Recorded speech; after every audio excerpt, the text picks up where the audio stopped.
Baik,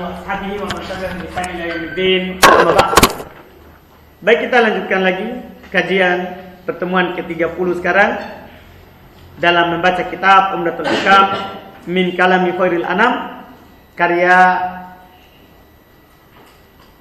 Al-Imam Abdul Ghani Al-Maqdisi rahimahullahu taala. Di hari ini kita masuk di hadits berikutnya yang disampaikan oleh penulis rahimahullahu taala, masih di sifat salat Nabi SAW, yang mana alhamdulillah kita sudah bahas semuanya. Sisa sekarang ini adalah membaca hadis yang belum sebutkan, karena kita sudah bahas di hadis Aisyah. Kata beliau rahimahullahu taala, an Abdullah bin Malik ibn Buhainah radhiyallahu anhu anna Nabiy sallallahu alaihi wasallam kana idza shalla farraja baina yadayhi hatta yabdu bayadu ibtayhi. Sangat jelas sekali dari Abdullah bin Malik bin Buhainah radhiyallahu taala anhu bahwasanya Nabi SAW apabila beliau salat maka belum merenggangkan antara kedua tangannya sampai nampak putih ketiak beliau sallallahu alaihi wasallam. Ini yang kita sebutkan sebelumnya, bahwa sunnah ketika kita salat kita renggangkan apa? Antara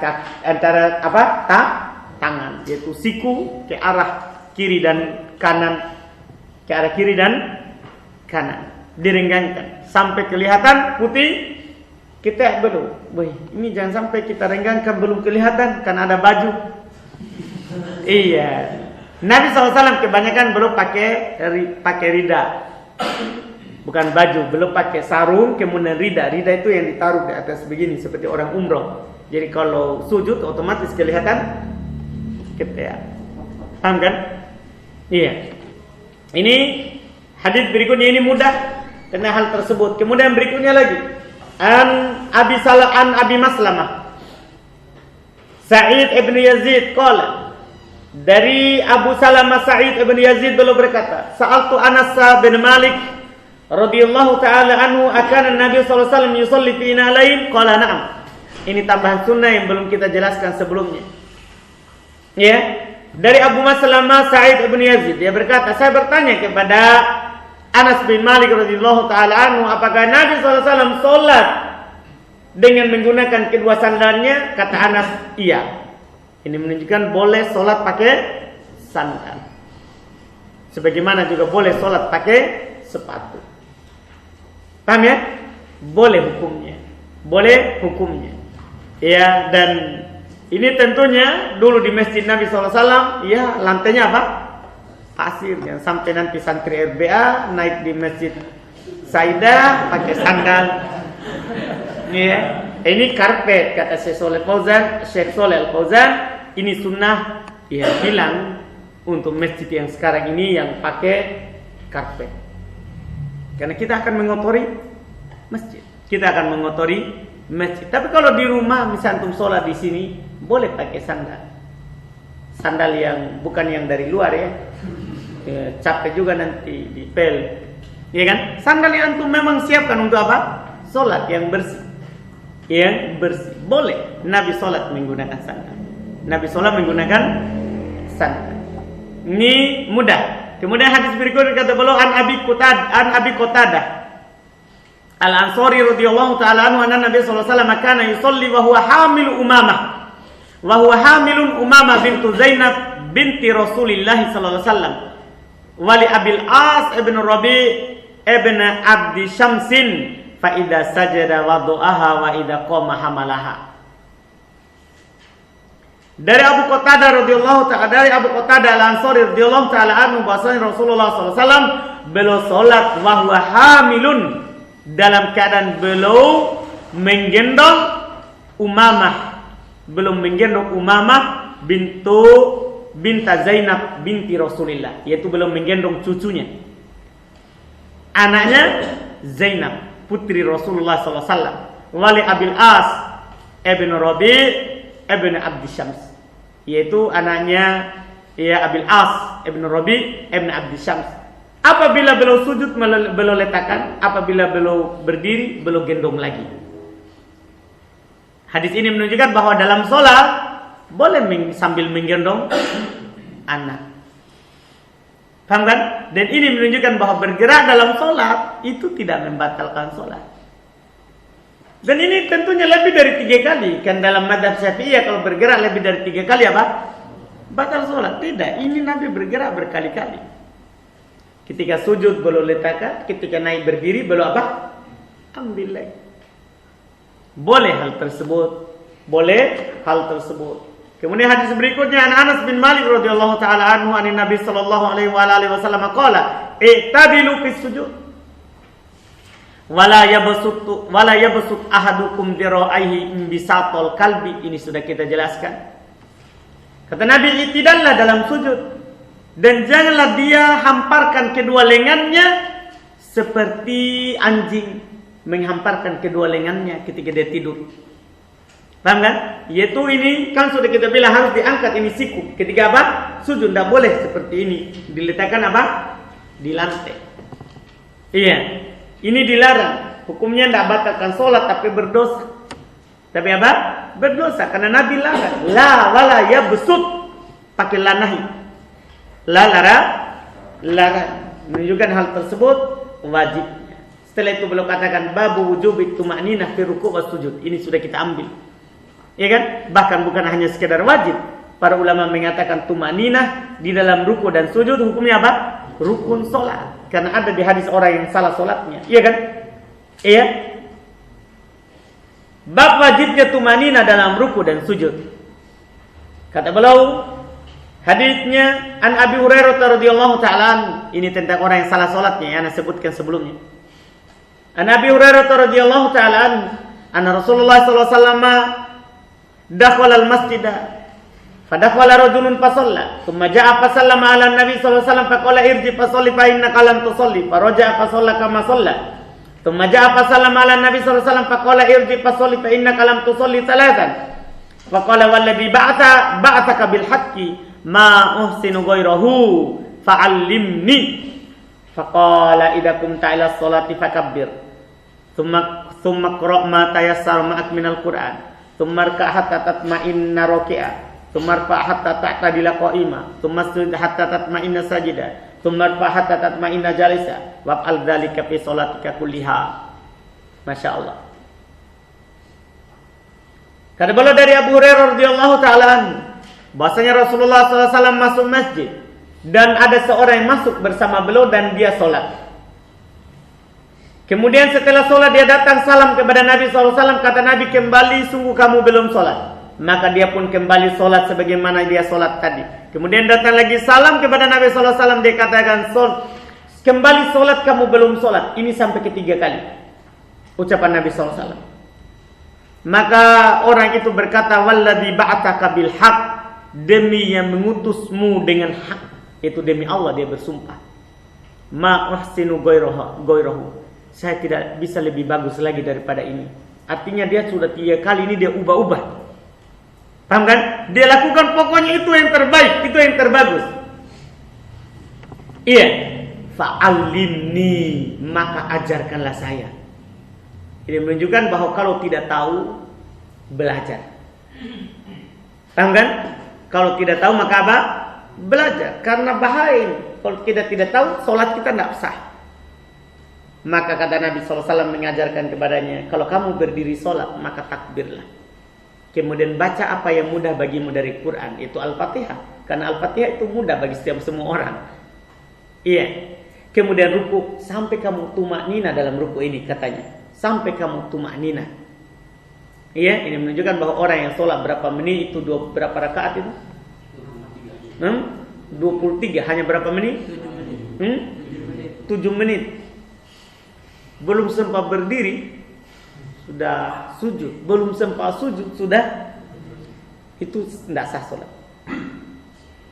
Itu tidak sah sholat. Setiap tahun viral itu ya.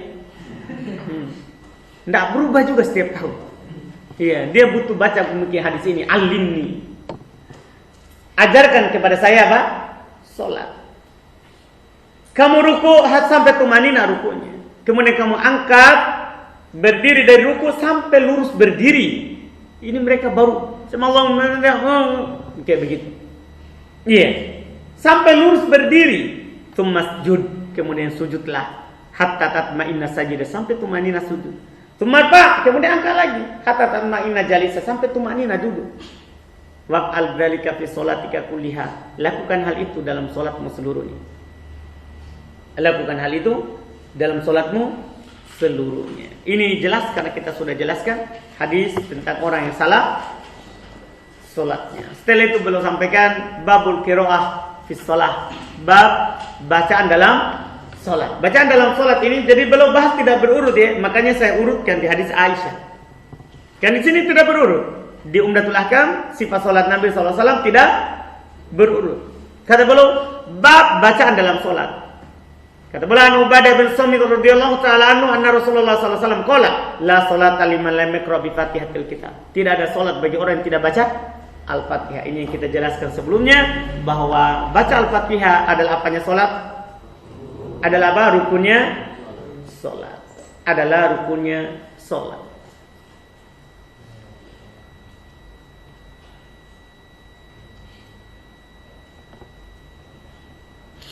Dan ini merupakan pendapat mayoritas ulama rahimahumullah. Tidak ada menyelisihinya kecuali orang-orang Hanafiyah. Mereka berdalil dengan hadis man shalla khalfa imam fa qiraatul imam lahu qiraat. Siapa yang sholat di belakang imam maka bacaan imam adalah bacaannya. Makmum. Artinya tidak perlu makmum baca. Imam sudah baca ya cukup. Imam sudah baca adalah apa? Cukup. Kata Al-Hafidz Ibnu Hajar rahimallahu taala fi turuqihi kulluha ma'lulah fala taqumu bi hujjah. Pada jalannya seluruhnya cacat. Tidak tegak hujjah dengan hadis ini. Hadis dhaif. Hadis apa? Dhaif. Iya. Mereka juga kadang berdalil dengan ayat. Wa idza quri'al Qur'an fastami'ulah. Kalau dibacakan Quran maka apa? Dengarkanlah, wa ansitu, dan diamlah. Kalau kita baca Al-Fatihah berarti kita tidak diam. Jawabannya gampang. Itu ayat umum. Dikhususkan oleh hadis Ubadah bin Samit tadi. La sholata liman lam yaqra bi Fatihatil kitab. Paham kan? Itu gampang bantahannya. Iya. Gampang bantahannya. Kemudian setelah itu iya. Belum jelaskan bacaan-bacaan Nabi SAW di solat. Kata beliau Nabi Qatadah Al-Ansari radhiyallahu taala anhu, qala kana Rasulullah sallallahu alaihi wasallam yaqra'u fi rak'atainil ulayaini min salati adz-dhuhri bi Fatihatil kitab wa suratain. Yutawwil fil ula wa yuqassir fis tsaniyah. Ini masyaallah sunnahnya. Yusmi'unal ayata ahyanan wa kana yaqra'u fil asr bi Fatihatil kitab wa suratain. Yutawwil fil ula wa yuqassir fis tsaniyah wa fi raka'atainil akhiratain bi ummil kitab wa kana yutawwil fi raka'atil ula fi salati subuh wa yuqassir fis tsaniyah. Masyaallah tuntunan dalam salat 5 waktu. Bacaannya dari Abu Qatadah Al-Ansari radhiyallahu taala anhu beliau berkata adalah Rasulullah sallallahu alaihi wasallam membaca di 2 rakaat pertama dalam salat zuhur dan dalam salat zuhur itu surah Al-Fatihah kemudian 2 surat. Maksudnya rakaat pertama surah Al-Fatihah dengan 1 surat. Paham? Di rakaat kedua Al-Fatihah dan 1 surat. Bukan digabungkan. Iya, jadinya 4. Bukan. Kan disebut ini namanya kalau dalam ilmu balaghah di itbaq, dilipat. Maksudnya di 2 rakaat pertama belum baca Al-Fatihah dan 2 surat. Maksudnya apa? Yaitu setelah Al-Fatihah di rakaat pertama 1 surat. Setelah Al-Fatihah di rakaat kedua 1 surat. Jadi jumlahnya berapa? 2 surat lain, Al-Fatihah cuma 1. Paham? Maksudnya Al-Fatihahnya ada di masing-masing rakaat. Jangan sampai lagi rakaat pertama Al-Fatihah dan surat, rakaat kedua surat saja. Karena Al-Fatihahnya cuma 1. Enggak, maksudnya masing-masing Al-Fatihah kemudian ada tambahan surat. Itu di 2 rakaat pertama. Sunanya yutawwilu fil ula wa yuqassir fil tsaniyah. Belum perpanjang pada yang pertama, yang kedua lebih pendek. Jadi surat yang dipilih untuk rakaat pertama itu lebih panjang daripada rakaat yang kedua. Itu sunnahnya. Yusmi'unal ayat ahyanan. Kadang belum memperdengarkan kepada kami 1 ayat. Maksudnya di sholat duhur itu boleh diperdengarkan satu ayat kadang. Paham kan? Kadang. Wa kana yaqra'u fil asr, dan adalah beliau baca di sholat asar bi Fatihatil Kitab wa suratain, sama dengan surah Al-Fatihah dan dua surat. Yutawwil fil ula wa yuqassir fil tsaniyah, sama. Beliau panjang yang pertama dan pendek yang kedua. Wa fi raq'atainil akhirain, dan pada dua rakaat terakhir untuk asar, zuhur dan asar bi ummil kitab, itu beliau hanya baca apa? Al-Fatihah saja. Jadi dua rakaat terakhir untuk salat zuhur dan salat asar itu hanya Al-Fatihah. Hanya Al-Fatihah. Wa kana yutawwil fi raq'atil ula fi salati subuh. Sekarang untuk salat subuh, dan adalah beliau memperpanjang bacaannya di rakaat pertama dalam salat subuh, wa yuqassir fi tsaniyah, dan beliau membaca pendek di rakaat yang kedua. Kemudian kata beliau berikutnya, An Jubair bin Mut'im radhiyallahu ta'ala anhu qala, sami'tu Nabiy sallallahu alaihi wasallam yaqra'u fil maghrib bit-tur. Saya mendengar Nabi sallallahu alaihi wasallam katanya baca dalam salat maghrib dengan surah At-Tur. Baca dalam salat maghrib dengan surah apa? At-Tur. Sunnah baca surah At-Tur di salat maghrib karena Nabi SAW membaca. Nabi SAW membacanya. Ini bacaan-bacaan suratnya nih yang belum ceritakan. Tadi kan Al-Fatihah satu surat lagi setelahnya. Apa bacaannya? Nah, maghrib setelah Al-Fatihah belum baca apa? At-Tur. At-Tur. Kemudian berikutnya Anil Bara bin Azib radhiyallahu taala anhu anna Nabi sallallahu alaihi wasallam kana fi safarin fa shallal isya al-akhirah. Adalah Nabi sallallahu alaihi wasallam katanya di suatu safar maka beliau salat isya yang terakhir. Maksudnya salat isya itu ada dua. Maghrib isya yang pertama namanya. Paham ya? Kalau isya itu isya yang terakhir yang dinamakan yang salat atama. Fa qara'a fi ihda rak'atain, maka beliau baca di salah satu rakaatnya bitin wa zaitun, dengan surah At-Tin wa Zaitun. Paham kan? Sunnah dalam salat isya dibaca surat apa? At-Tin wa Zaitun. Fama sami'tu ahadan ahsana sultan aw qira'atan min. Kata Al-Bara bin Azib, saya tidak pernah mendengar yang lebih bagus suaranya dan lebih bagus bacaannya daripada Nabi sallallahu alaihi wa ala alihi wasallam. Iya. Kemudian Aisyah radhiyallahu taala anha Rasulullah sallallahu alaihi wasallam ba'atha rajulan ala sariyatin. Bahasanya Rasulullah sallallahu alaihi wasallam mengutus seorang untuk memimpin satu pasukan kecil. Fakana yaqra'u li ashabi fi salati, dan adalah dia membaca untuk pasukannya di salatnya wa yakhtim bi qul huwallahu ahad. Jadi ketika dia baca selalu penutupnya qul huwallahu ahad. Falamma raja'u dzakaru dzalika li Rasulillah. Tatkala kembali mereka menyebutkan hal itu kepada Rasulullah sallallahu alaihi wasallam, maka kata Nabi sallallahu alaihi wasallam, "Salu li ayyi syai'in yasna'u dzalik."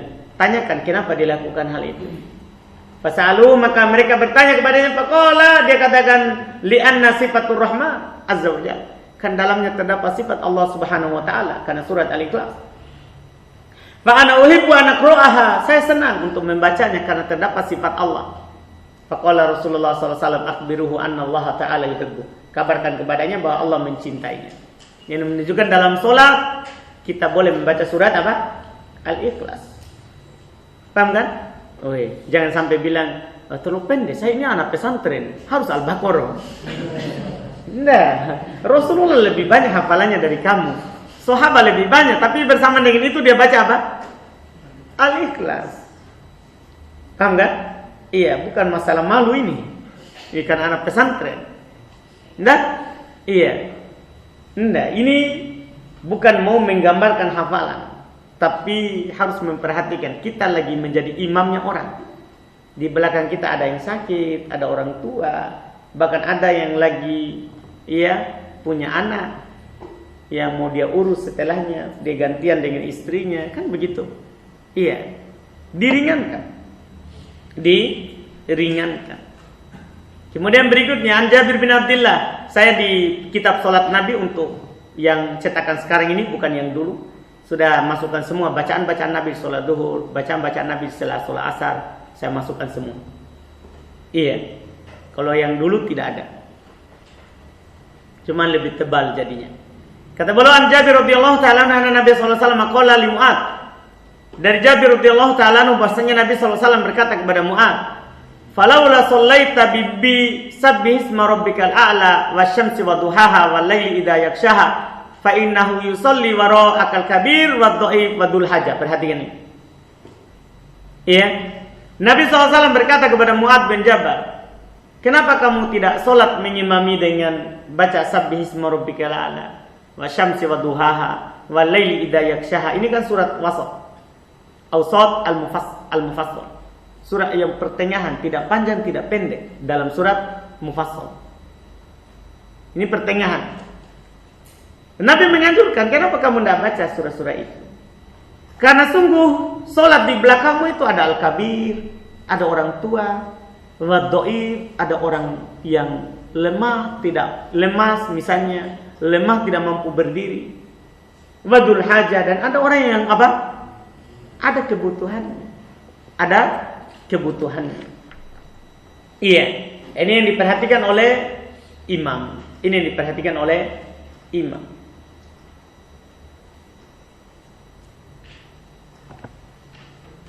Kemudian berikutnya tentang Bismillahirrahmanirrahim. Ini juga kita sudah ambil dulu kan?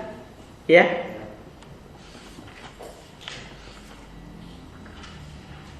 Dan ini hadis ke-100 karena hadis berikutnya hadis ke-100 dan terakhir untuk sifat solat, karena setelahnya langsung masuk di sujud sahwi.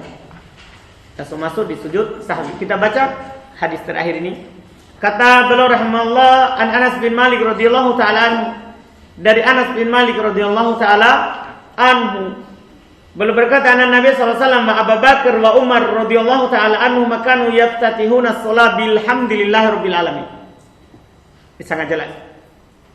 Dari Anas bin Malik radhiyallahu taala anhu bahwasanya Nabi sallallahu alaihi wasallam, Abu Bakar dan Umar radhiyallahu taala anhuma adalah mereka membuka salat dengan alhamdulillahirabbil alamin.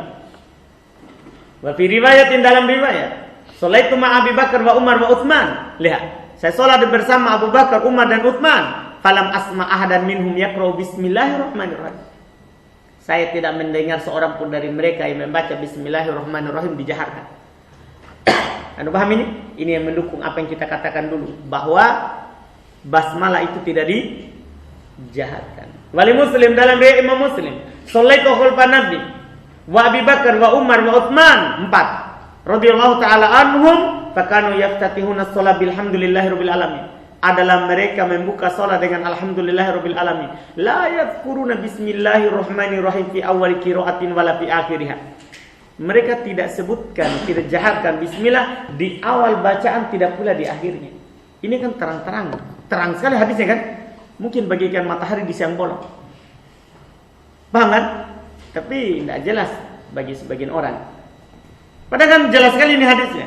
Nabi tidak baca di awal dan di akhir.